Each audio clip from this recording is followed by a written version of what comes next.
This is the Neta V, a Chinese EV that has just recently been launched in Indonesia for 375 Indonesian rupiah, or equivalent to 24,000 US dollars. Is it worth it? Let's find out.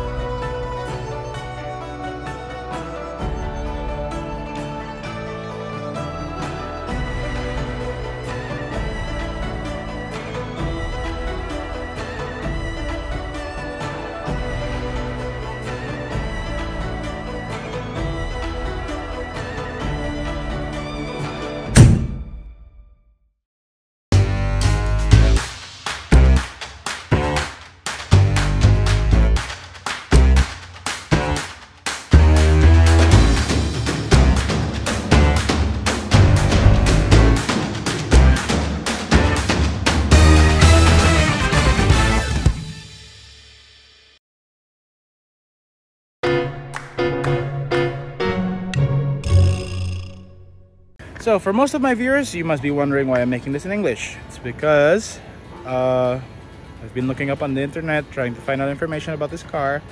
Either it's in Chinese or in Thai, because it's a Chinese car and it was launched in Thailand last year. This has recently been launched here last month. There's not much information about it yet.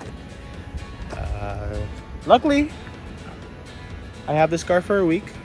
It's my 4th day with it. There are things that I like and I don't like about this car, and I'm gonna tell you all about it in this video.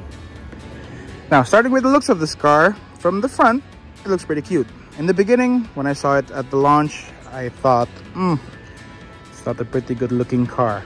But after a few days with it, it grows on you, you know. You start liking the front and stuff like that. Going on to the side, it's not a hatchback, it's not a small car either. It's considered as a compact SUV, but I don't see an SUV of this car. I don't see anything SUV about this car. Now, coming on to the back, this is where it's not so pretty. The back looks pretty sad and very small. After a while, you'll get used to it. So yeah, as I was saying, this is the Neta V. In China, they have already released a facelift model and they renamed it the Neta A. Now, we have not received the Neta A yet because this has just been launched. So this is the Neta V. The Neta A has a different bumper and a different grille, different rim design, and obviously a different rear, because this one, I think they realized that this one does not look so pretty, right? So for the headlights itself, it comes with LED daytime running lights and LED turn signals and a projector main beam. It's not LED though, or not even HID. It's just a regular halogen headlamp. On the side here, this is not a side marker, this is the turn signal. So if we unlock the car, you can see that it turns on there, because it does not have a turn signal on its mirror. And this mirror is also not auto retractable, so it's manual, and it's pretty hard actually. But as you can see here, it's not very neat. Oh, I just popped it in. Okay. Yeah. Oh. Okay. Yeah. And on this side, it has a spot for a charging port, but it can't be opened because the charging port is on the other side. And this comes with a fast charging DC. Oh, there we go. There. It's not pretty neat either. As you can see, there are gaps in between. It's not something you would see on a BMW or a Hyundai Ioniq. Oh. But yeah, it works. And its charging speed is 50 kilowatts, which is not pretty fast. Now, continuing on its specifications, this car has a 40.7 kilowatt hour battery. So, and it has a claimed range of 401 kilometers. I've charged this car full twice at 100%, and I only got 384 kilometers of range. Now that also depends on how you drive it, so both of the times I charged it up to 100, I got the exact same range. Here, if you pop the hood, you have nothing. You don't have a trunk. You only have space to fill in your washer fluid. This is where you put in your washer fluid, and the rest is just covered in plastic. Now here is an opening for the battery in case you need to jump start it. There you can see is the electric motor. Let's see there. Sorry if it's sideways, I can only fit my phone in that way. And this car has an output of 93 horsepower and 150 Newton meter of torque, which is okay for a budget Chinese car. So compared to its rival here, this car has quite the performance. It's not that bad. It has a top speed of 110 kilometers per hour on normal mode, and on its sport mode, or they call it athletic, the top speed is 125 kilometers per hour.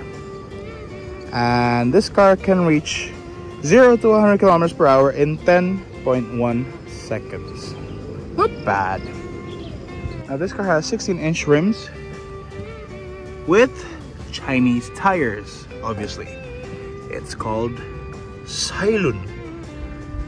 I guess that's silent in the Chinese accent. I don't know. But it says Silent. Not bad. I mean, it grips. It's alright. It'll do. Now moving on to the inside. This car is equipped with a keyless entry. So you can easily lock and unlock your car. It doesn't come with floor mats. It comes with synthetic seats. They call it leather, but to me it's synthetic. It has power windows for all four. It's only auto down on the driver's side, and it has an auto lock feature as well. And all of these are lighted. Okay, so there's no cost cutting here. Now, when you go in, you can see that the steering wheel is not round. Okay, it has a flat top and a flat bottom. Let me just zoom this out. There we go. See, flat top and a flat bottom. So up here you have your speedometer and all your other information, and your battery percentage, your range, your trip information. Here you have the usage, the temperature, and the clock, and the door opening information, and the transmission shift position. However, this information here you can change by going into the menu here. Press home. Here we go. Here it says switching, driving data switching. So you can switch it. If you press it, it changes onto how many volts it's currently using. If I press it again, it shows an average consumption. So it currently has an average of 14.7 kilowatt hour per 100 kilometers. Again, this is current, and this is the RPM. Weird, it has an RPM. In order to reset the trip meter, you must be at the usage ampere, and then you can press reset there, and now it's at 0. If you want to reset the average consumption, you must switch it first onto average here, and then press the reset button there, and it resets. So you cannot reset it all at the same time. Now here, everything is integrated here, okay? You have phone, music, vehicle settings, and interconnection. This is basically to mirror your phone onto the screen here. First, this car has Bluetooth and USB audio. It has radio as well. Does not have Apple CarPlay, and it does not have Android Auto. If you go on to settings here, you can see battery percentage.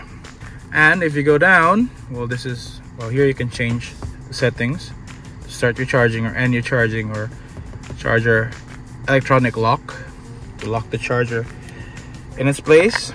Here's the charging schedule and external power supply. Okay, now we move it to vehicle. Here's the driving data switching that I just did. Automatic door locks, driving mode. Here's normal and athletic. So this is normal and sport mode. Delay turn off for after locking. This is your take me home lamp, or whatever you call that. Headlight adjuster. It's a headlight leveler. Energy recycle intensity. This is your regenerative braking. Honestly, it's not that great. If you have it on medium or high, you have not completely lifted your foot off the accelerator yet, and it starts braking, and it's pretty abrupt and not that smooth. So I always have it up at light. Here it has a tire pressure monitoring system, speed limit reminder, so you can have a reminder if you turn it on, and you can set whatever speed limit you want it to remind you of. You can. Here, vehicle start mode. You can have it either on normal, which is basically enter the car turns on, just drive off. Or you can have beginner.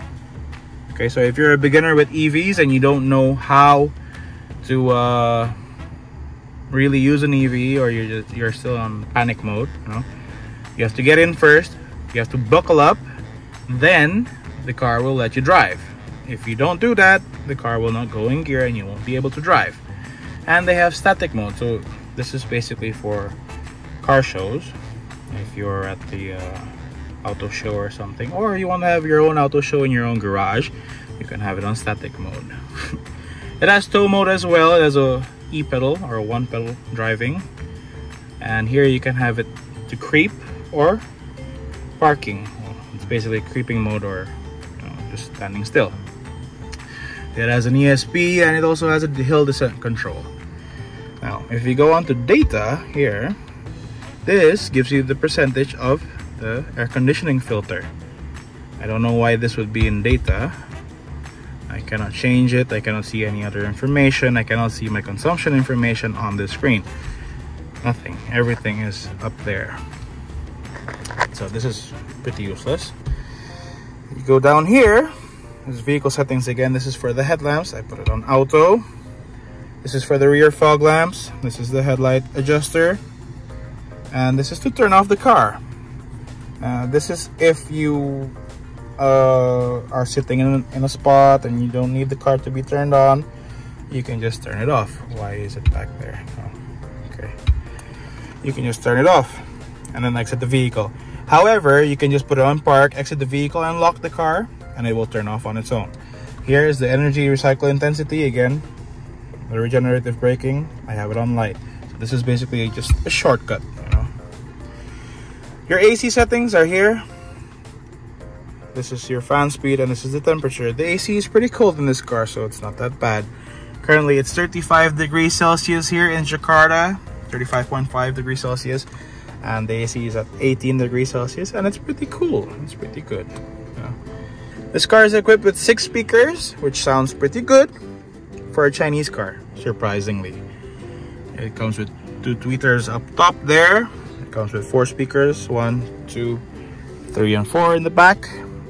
It comes with an LED interior light over here, which is basically just touch sensitive like that. Well, I have the door open, so let me close it. There. See, all you gotta do is touch it, and it turns on. Pretty cool. Or, during the nighttime, it turns into a ambient light for the interior.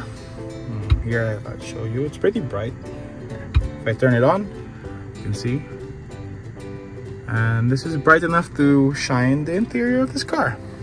Oh, and I forgot to mention that the key is actually a fidget spinner. pretty interesting, no? It's pretty fun. And if you're bored, you can just play with your own key. This is the lock button over there. This is the unlock button, and this is to open your boot. It has an electric opener, but it's not an electric tailgate. So you still gotta open it on your own. Here on the center console, you have nothing. Forgive my McDonald's cup. You have 2 cup holders here. You have space to put your phone here. You have a armrest with a console box in the middle. Your emergency lights are here, and it lights up like a European car. You have a lighter here, or to plug in your phone charger, and you also have a USB plug over there, a USB slot. Here again is a spot to put something. On the Neta A, this is a wireless charging spot, but on this car, it is not equipped yet with the wireless charging. Here you have a soft opening glove box. Not bad for a cheap Chinese car. All power windows, as I mentioned. A frameless center mirror here, rear view mirror. Not bad. It comes with a huge vanity mirror on the driver's side and on the passenger side. Airbag, goes with 2 airbags, passenger and the driver. Now the stocks on this vehicle is like a Mercedes basically. Your gear shift is over here. It looks exactly like a Mercedes actually. You put it on drive, you put it down, put it on reverse, up, put it on neutral, and park is here. However, this is also linked with your cruise control. So if you're on drive and you're on the highway and you want to have cruise control, all you got to do is hold it down twice like that. Probably once or twice, I don't know. Sometimes it doesn't work on me, so I have to do it twice. And the cruise control works, you know. And you can't pull anything here. You can't do anything with that. Here is your turn signals. Your turn signal stock there. And for your wipers, as a Mercedes, all you gotta do is turn it, right? Here you cannot turn it. So if you want to activate your wipers, it's here.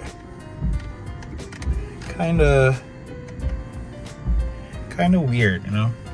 So when you're driving, you gotta do that. It's not easy to reach. Probably you could use your fingers if you want, but it's not very convenient like this. And for your washer, it's over here. You gotta press this button and the washer works. There. This here on the left side is to control or to set your cruise control speed, which pops up over there. Weird that it's on this side and not this side. And on this side you have the home button, which brings you home. Press the home button, it goes there. You have a dummy button down here, and you have the volume button and the change track and the mute button all in one, which is not very easy to use because every time you lower the volume you tend to press it and you tend to mute the speakers. Okay, and if you want to change songs, you gotta hold it down like that for like 5 seconds to change tracks. And if you want to go back, you gotta do it upwards like that. Yeah, but you cannot backtrack to tunes or something like that. It won't work. Here you have a slot for the cards. I mean, if you have a tall card like this, I have a tall card, just slide it in there. You know, this is a bigger slot. Yeah, pretty practical, not bad. Yeah, just like that. I don't use it though. But yeah, the steering wheel is not adjustable at all. There's no tilt, there's no telescopic. It's a fixed steering wheel. But if you have a height of 186 centimeters like me, this is all right. I mean, it's still a bit far, but it's not too high, it's not too low. It's just right. It's not bad. The seats is pretty comfortable. They are pretty soft. Let me just put this away.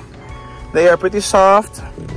They're synthetic, and however, they are pretty tight, you know, because the space in this car is pretty small. This car is pretty narrow. It's not pretty wide, so that's not bad. Now going on to the rear of the vehicle. Oops, forgive my eggs. I have eggs. Sorry. There. Legroom is very minimum for if you're sitting behind me, a driver with a height of 186 centimeters. But it looks pretty nice, pretty clean, pretty soft, pretty comfortable in the back. So if you're a short driver, your passengers will be all right. But if you're a tall driver, then they may be a bit cramped. Now, boot space.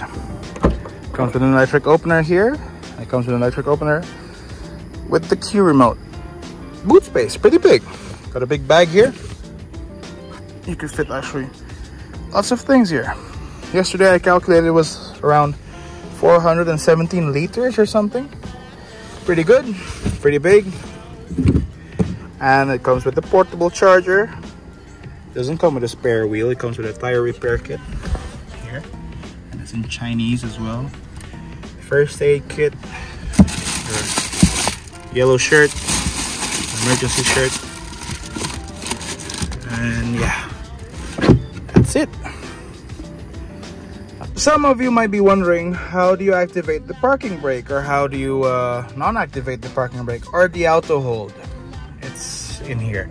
You gotta swipe down the screen, and there's your electric parking brake, and there is your auto hold.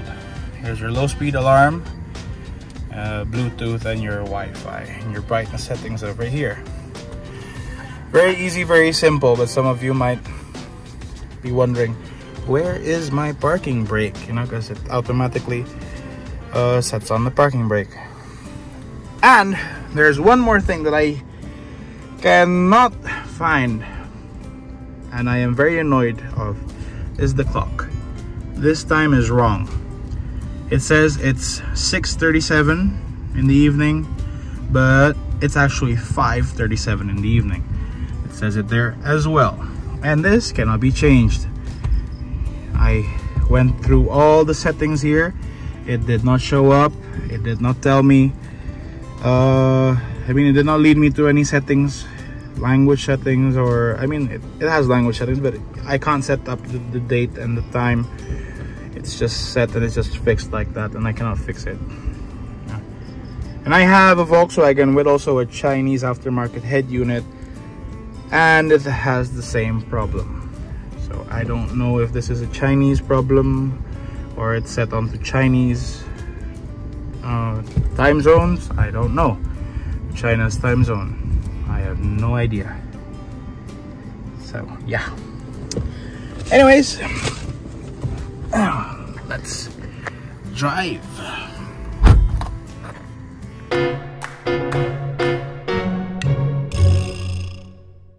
Now when it comes to driving this vehicle, it actually feels like you're driving a toy car, you know?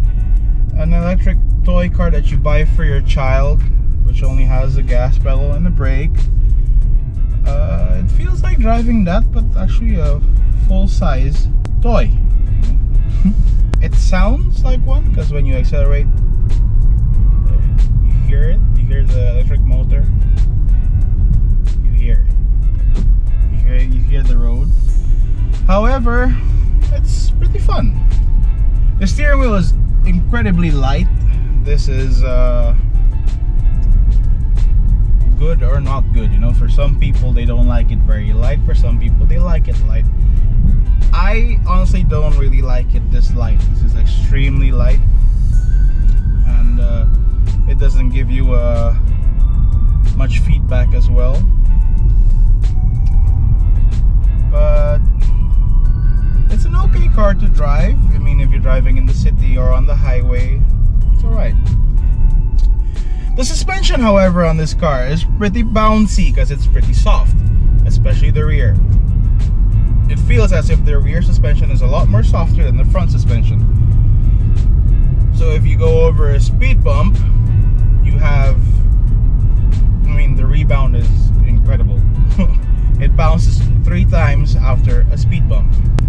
a speed bump.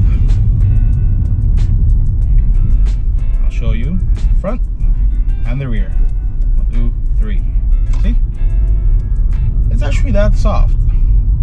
And it's pretty wobbly, especially when you go onto speed breakers.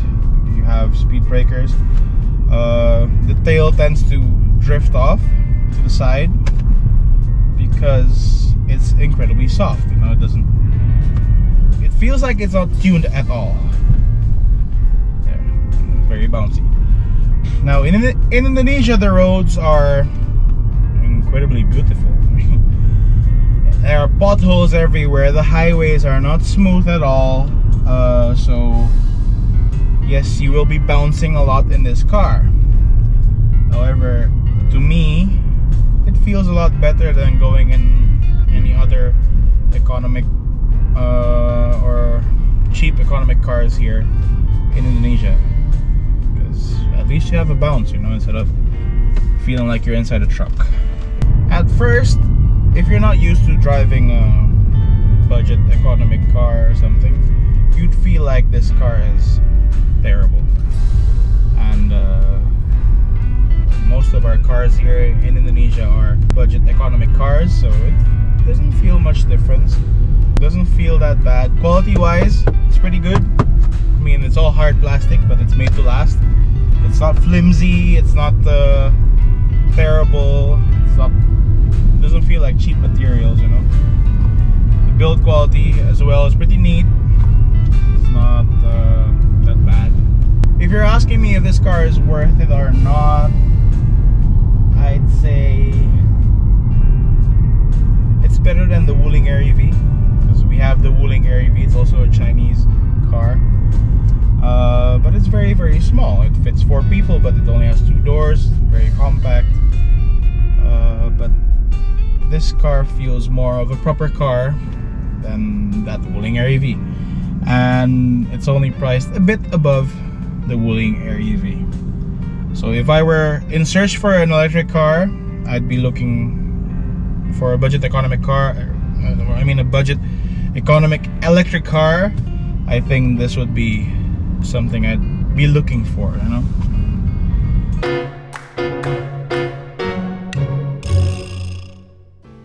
Now, the things I don't like about this car. Well, the head unit itself is very laggy sometimes. Sometimes, not all the time. Sometimes. It's laggy. When you press something, it doesn't move, it doesn't do anything. You turn the turn signals on, the music cuts because the turn signal is linked within the speakers. The sound comes out of the speakers, but it just stops for a few seconds and then your music comes back on together in synchronization with the turn signals. So that part is annoying. Sometimes the music stops on its own for 5-10 seconds and then it continues playing again. Sometimes your phone disconnects on its own all of a sudden. You know what, probably there will be software updates on this one, but we'll see. Hopefully there is. Another thing that I don't like about this car is the driving. Okay, I mean, if you drive it in the city, it's fine, but if you want to really accelerate and you really want power out of this car, you put it on athletic mode and you accelerate, it feels like this car has torque steer, you know, coming out of a 93 horsepower electric engine. You know, you gotta always correct the steering. You cannot keep it in place.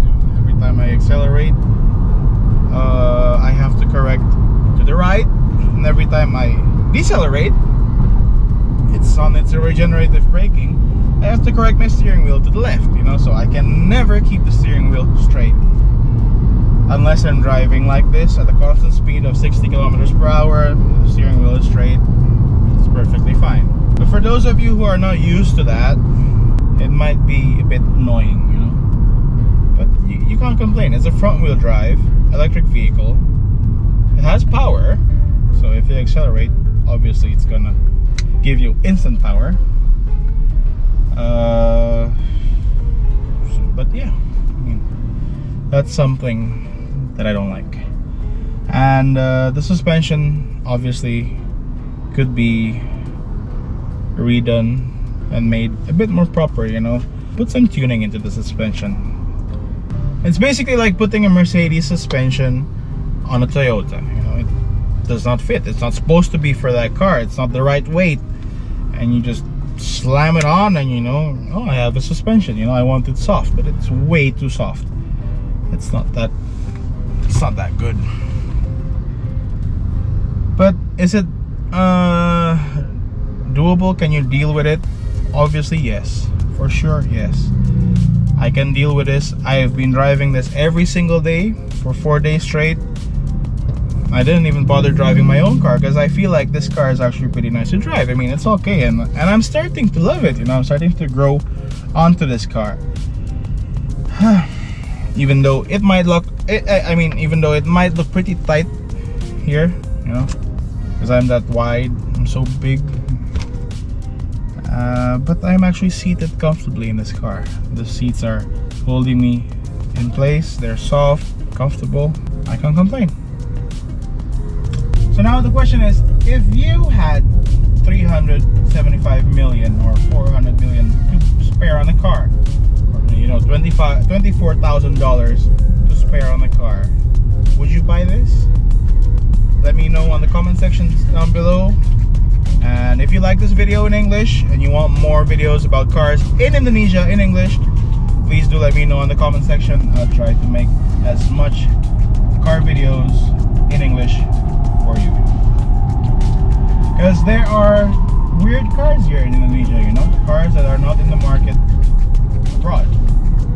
And I know that many people are interested in it and would like to know more but could not find information about it in English. So please do let me know in the comment section. Like, comment, subscribe this video, and I'll see you next time.